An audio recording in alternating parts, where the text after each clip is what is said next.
Good morning, students. Good morning, juniors. Today I am going to discuss on criminology.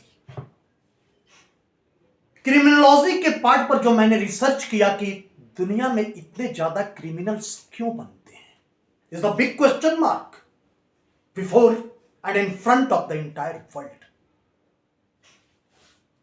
मैंने देखा कि इस दुनिया में ज्यादा से ज्यादा क्रिमिनल्स बनते हैं because they are just crazy to become a rich person and personality of this world.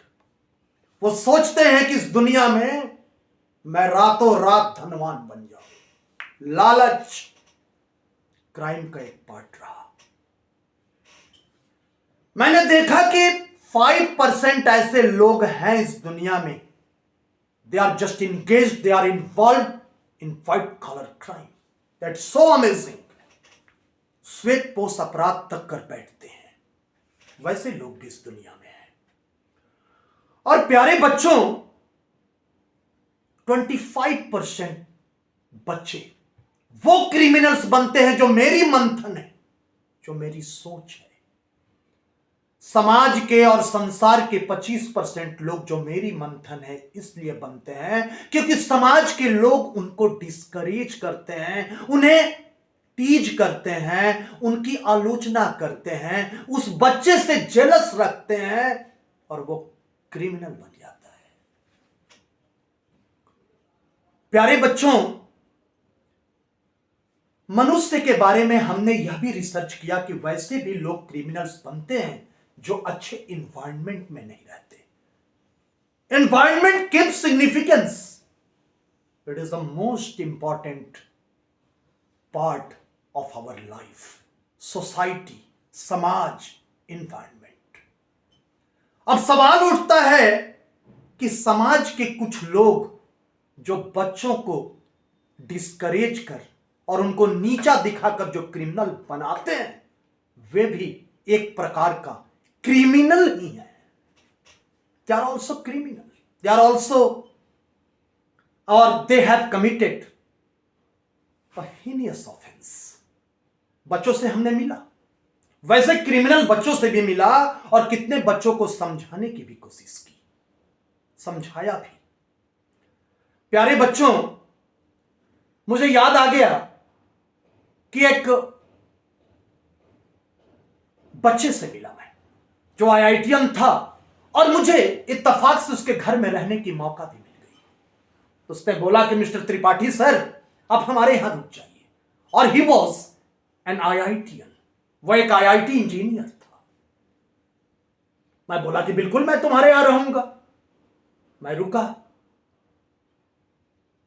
और रुकने के बाद उस बच्चे के घर में रुका तो मुझे सुबह में बात लगी. बात जब लगी, I started knocking the bathroom of that flat where he resides, जहां वो रहता है, and where he was just living. वहां पर एक ही बाथरूम थी और उसमें मुझे बात लगी. I started knocking that bathroom और जैसे ही 40 मिनट के बाद, बहुत नॉक करने के बाद खुली, मैंने देखा कि फर्श पर चाक से मैथ बनाया हुआ था. It was so amazing. Was he mad? No, never. He was crazy just to learn something. वह समाज को, वह दुनिया को कुछ देना चाहता है. लेकिन यदि वही आप उसके बारे में यह सोचेंगे कि बिना आयरन किए हुए कपड़ा, आईआईटी का टॉपर है, इंडिया का टॉपर है, विश्व का बड़ा रिसर्चर बन सकता है, और उस बच्चे को टीच करेंगे तो क्या होगा? ऑब्वियसली जब उसे रास्ते नहीं मिलेंगे तो वह क्रिमिनल बनेगा. वैसे बच्चे भी हमें जेल पर मिले. इतना ही नहीं प्यारे बच्चों, जब उसके साथ फिल्म देखने के लिए गया तो उसने 300 टिकट कटाया. मैंने पूछा क्यों भाई? प्यारे बच्चे ऐसा क्यों? बोला त्रिपाठी सर, मैं आधा फिल्म देख रहा था, उसके बाद मैं दूसरे जगह इंगेज हो गया. Such type of people and the society is responsible for that offence. Why? Why we are saying mad, why we are saying कि ये तो बुड़बक है, ये क्या पढ़ेगा, वाई? वैसे बच्चों को कोई भी जन्म से बच्चा कमजोर नहीं होता, कहीं ना कहीं समाज उस बच्चे की परवरिश में कमी करती है प्यारे बच्चों, और उस पर ध्यान बच्चों को नहीं देनी चाहिए। क्या न्यूटन ने ध्यान दिया? जब एक सेव गिरा या एक आम गिरा और 4 किलोमीटर न्यूटन दौड़ा तो दुनिया ने कहा कि Newton is mad. In spite of the facts and circumstances that Newton and Edison, Thomas Edison, they were arduous, they were assiduous, they were diligent portion and personality of this world. तो हमने क्या दिया? उसने दुनिया को क्या दिया? उस फल के गिरने से गुरुत्वाकर्षण शक्ति दिया। और न्यूटन की लॉ में तो स्पष्ट है, और तीनों लॉ आज भी लागू है, कोई पिंड तब तक अपनी संतुलित अवस्था को बनाए रखती है जब तक कि उस पर बाह्य बल न लगे। न्यूटन। और इसके साथ प्रत्येक क्रिया के विपरीत तो हमने पढ़ा ही है। और कोई पिंड तब तक अपनी संतुलित अवस्था को बनाए रखती है जब तक कि उस पर बाह्य बल न लगाए जाए। किसी पिंड पर असंतुलित बल द्वारा उत्पन्न त्वरण बल का समानुपाती तथा द्रव्यमान का व्युत्क्रमानुपाती होता है। न्यूटन की दी हुई थ्योरी। क्या वो पागल था? उसे समाज ने कहा कि 4 किलोमीटर तक न्यूटन दौड़ रहा है, it seems that he is just a mad. Thomas Edison के बारे में जिसने इतने बड़े दुनिया को रोशनी दिया, बल्ब दिया, और उसके बारे में भी उसकी मां ने पढ़ाया, सबने कहा Edison he can't become a physicist और a big researcher of this world, but in spite of the facts and circumstances वो इतना स्ट्रांग था कि अपनी जिंदगी में हार नहीं माना। सिकंदर महान ने क्या कहा? What was said by Sikandar महान?